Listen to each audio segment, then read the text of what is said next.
Good morning pala sa inyong tanan. Daghan kaayong salamat sa tanan dahil nga nag-subscribe sa ako nga sa akong gamay nga balay sa akong maliit na channel ay madami na nakasubscribe sa akin ngayon. Tapos doon ka lang, baby. Say hi. Hi. Hi. Sabihin mo kay Ninong Chikay Duterte. Ako. Hello. Namamas. Hello. Ninong, namamas ko po. Hello, ma. Ninong.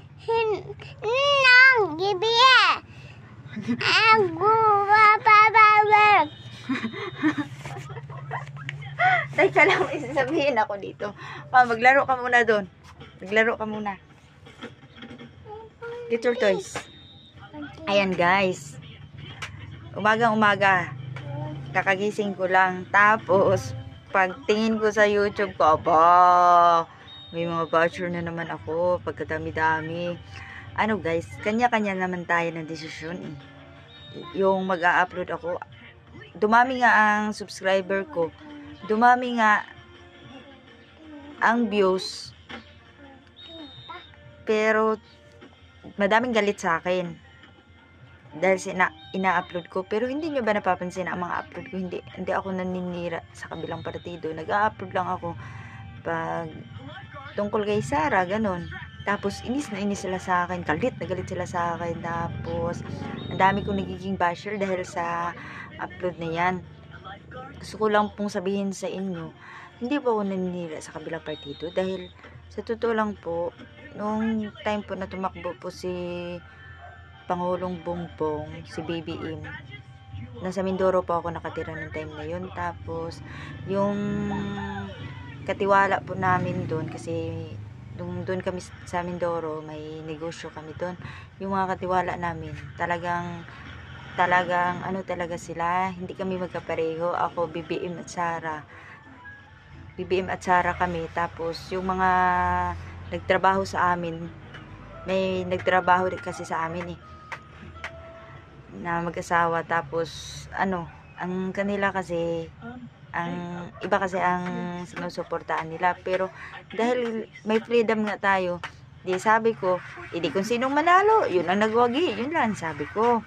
Kasi hindi naman porke taga Davao ako na si Sara talaga sa akin. Talagang gusto ko talaga ang pamamalakad ng mga Duterte.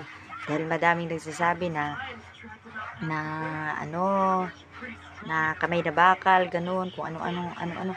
Gusto ko kasi, para lang sa akin, madami na naman galit ngayon nito sa akin, sa sinasabi ko, para lang kasi sa akin talaga, ang kailangan kasi ng mamumuno, talagang yung may takot din ang tao. Dahil kung sobra kasing bait, halos sa tao na kasi, ilang porsyento na lang ngayon ang mababait. Mas madami na ang masasama.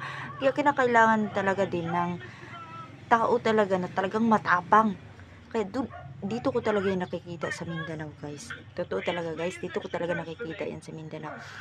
At mula pagkabata ko, ang kinamulatan na talaga ng bata ko, talagang pamilyang Duterte.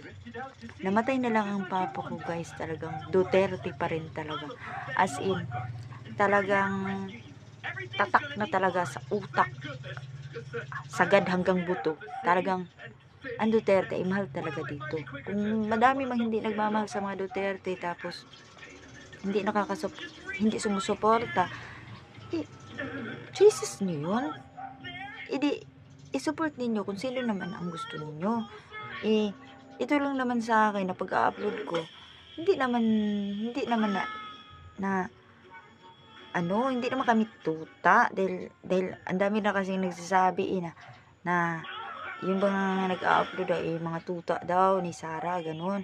Hindi naman, kusang loob namin yan na ina-upload ang mga video ni BP, dahil mahal kasi namin si BP Sara, noong Duterte, si Tatay Digong, ganun. Hindi mo naman maano ang tao kung sino talaga ang gusto eh. Kung gusto nyo, i-support nyo din, i-upload nyo din, yun lang,